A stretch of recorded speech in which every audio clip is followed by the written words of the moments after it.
নমস্কাৰ বন্ধু বান্ধৱীসকল স্বাগতম জনাইছোঁ অসম কেৰিয়াৰ টিপছৰ এটি বিশেষ ভিডিঅ'লৈ বন্ধুসকল নলবাৰী ডিচি অফিচত ভালেকেইটা পিয়ন আৰু জাৰিকাৰক পদৰ মুকলি হৈছে আমি তাৰ বিষয়ে আলোচনা কৰিম ভিডিঅ'টো খুব কম সময়ৰ ভিতৰত আমি শেষ কৰিম গতিকে প্ৰথমৰ পৰা শেষলৈ চাব আমি আপোনালোকক জনাই দিম কিদৰে আপুনি আবেদন কৰিব পাৰিব ইয়াৰ অৰ্হতা কিমান সকলো আমি জানিম বন্ধুসকল ভিডিঅ'টো আৰম্ভ কৰাৰ আগতে আপোনাক জনাও যে ভিডিঅ'টো যদি ভাল লাগে এটা লাইক কৰি দিব আৰু যিমান পাৰে শেয়াৰ কৰি দিব আৰু যদি আপুনি আমাৰ চেনেলটো এতিয়াও সাবস্ক্ৰাইব কৰা নাই তেতিয়াহ'লে আমাৰ আসাম কেৰিয়াৰ টিপছ চেনেলটো সাবস্ক্ৰাইব কৰি কাষতে থকা বেল আইকনটো প্ৰেছ কৰি থব আমি এনে ধৰণৰ ভিডিঅ'সমূহ আপোনালোকলৈ আগবঢ়াই থাকোঁ গতিকে বন্ধুসকল আহকচোন আমি আৰম্ভ কৰোঁ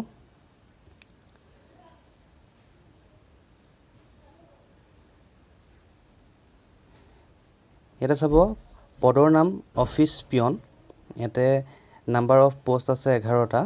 তাৰে এসসি আছে দুটা এসটি প্লেনৰ আছে দুটা এসটি এইচৰ আছে এটা ওবিসি আৰু এমওবিসিৰ বাবে আছে 5টা ইডব্লিউএছৰ বাবে আছে এটা পদ বন্ধুসকল ইয়াৰ স্যালাৰি দিয়া হৈছে পেমেন্ট 12000 টকাৰ পৰা 37500 টকা প্লাস গ্ৰেড পে দিছে 3900 টকা আৰু এই পদৰ বাবে অৰ্হতা বিচাৰিছে 8 পাস প্ৰাৰ্থীসকলে এই পদৰ বাবে আবেদন কৰিব পাৰিব জাৰিকাৰক ইয়াৰ মুঠ খালী পদ হৈছে 4টা এসটিপিৰ বাবে আছে এটা ওবিসি এমওবিসিৰ বাবে আছে দুটা আৰু আনৰিজাৰ্ভ প্ৰাৰ্থীসকলৰ বাবে আছে এটা পদ আনৰিজাৰ্ভ হৈ আছে বাকি ওবিসিৰ বাবে আছে দুটা ওবিসি এমওবিসিৰ বাবে আছে দুটা এসটিপিৰ বাবে আছে এটা ইয়াতে দৰমহা দিয়া হৈছে 12000 টকাৰ পৰা 37500 টকা আৰু গ্ৰেড পে দিছে 4400 টকা এই পদৰ বাবেও এডুকেশনাল কোৱালিফিকেশন বিচৰা হৈছে মিনিমাম ক্লাস 8 পাস হ'ব লাগিব 8 পাস প্ৰাৰ্থীসকলে আবেদন কৰিব পাৰিব এতিয়া চাওঁ আহক বন্ধুসকল বয়সৰ বিষয়ে বয়স বিচাৰিছে 18 বছৰৰ পৰা 38 বছৰ বয়স হ'ব লাগিব প্ৰাৰ্থীসকলৰ এই বয়স হিচাপ কৰা হ'ব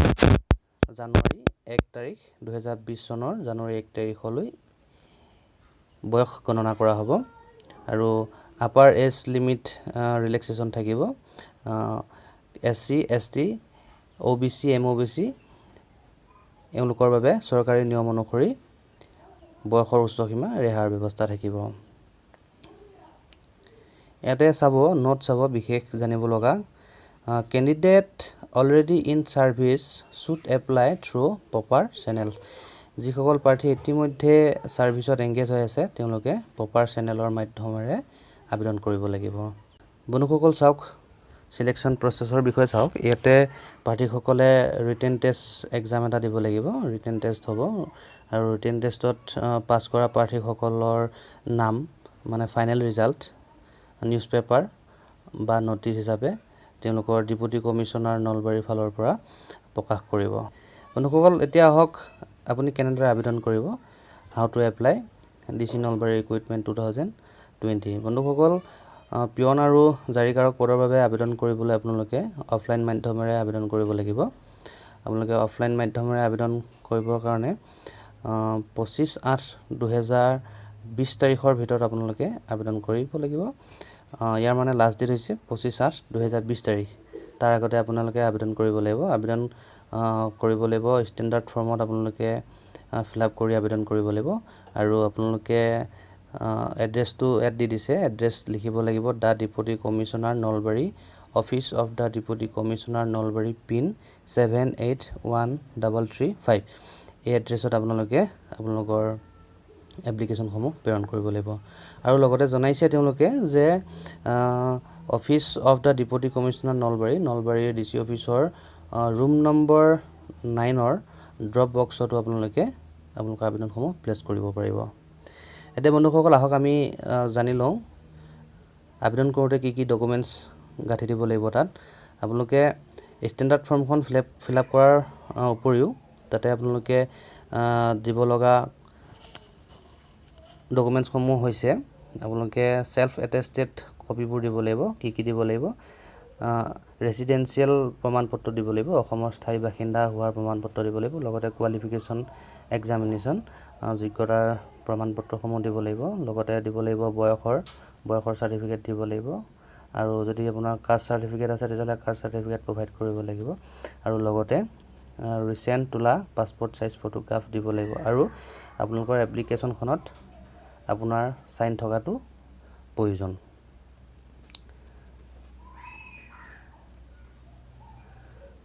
আৰু লগতে EWS প্ৰাৰ্থীসকলে তেওঁলোকৰ ইনকাম চাৰ্টিফিকেট লগত গাঁঠি দিব আৰু যিসকলে ইতিমধ্যে চাকৰি কৰি আছে যিসকলে মানে এংগেজ হৈ আছে তেওঁলোকে প্ৰপাৰ চেনেলৰ জৰিয়তে আবেদন কৰিব লাগিব বন্ধুসকল যদি আপোনালোকে বিচাৰে এই অফিচিয়েল নটিফিকেশনটো ডাউনলোড কৰি ল'বলৈ তেতিয়াহ'লে ডেসক্ৰিপচনত আমি এটা লিংক দি দিম তাতে এনেকুৱা ধৰণৰ এটা ইন্টাৰফেস খোল খাব আৰু তাত আপোনালোকে তললৈ যাব এডভাৰটাইজমেন্ট ডিটেইলছত আপোনালোকে ক্লিক কৰিব আপোনালোকে অফিচিয়েল বিজ্ঞাপনটো পাই যাব বন্ধুসকল ভিডিওটো ইমানে আছিল যদি কামৰ যেন লাগিছে তেতিয়াহ'লে লাইক এটা কৰি দিব আৰু যিমান পাৰে শ্বেয়াৰ কৰি দিব বন্ধু-বান্ধৱীসকললৈ আৰু যদি আপুনি আমাৰ চেনেলটো এতিয়াও সাবস্ক্ৰাইব কৰা নাই তেতিয়াহ'লে সাবস্ক্ৰাইব কৰি কাষতে থকা বেল আইকনটো প্ৰেছ কৰি থওক আমি এনে ধৰণৰ ভিডিওসমূহ আপোনালোকলৈ আগলৈ আগবঢ়াই থাকিম আজিলৈ ইমানেই ধন্যবাদ